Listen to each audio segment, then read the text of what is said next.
2025 Cherokee Alpha Wolf 33 RL.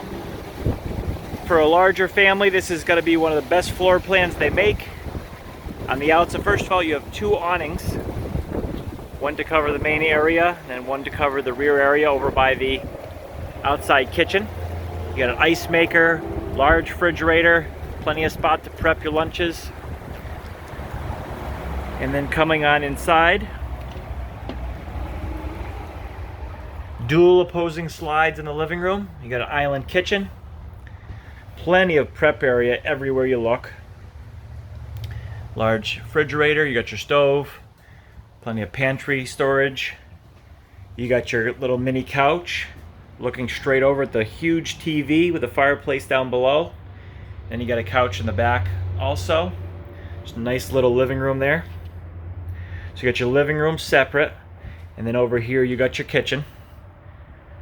Table and chairs looking out on the campsite. And again, going back to just the plenty of counter space in the kitchen. Walking down the hall, you got your bath. Plenty of space, everything you need. Nice shower. And then going back into the bedroom, you have a slide in the bedroom. And then look at that little area over here. Kids can relax, read a book. If you got a couple dogs, they can relax, lay out in the sunshine. Plenty of options here. Plenty of storage. And then in the bedroom also you have your fireplace. Above, you have a little extra hidden storage. King bed.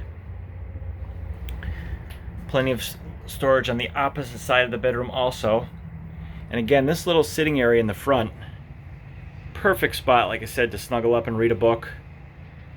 Have the kids hang out, they'll love it. Or again, your dog, instead of sleeping in bed with you, you can sleep up in that little nook. And then another look at the living room. Just plenty of space. It's really a fifth wheel of a floor plan of a fifth wheel in a trailer. Go on down and take a look.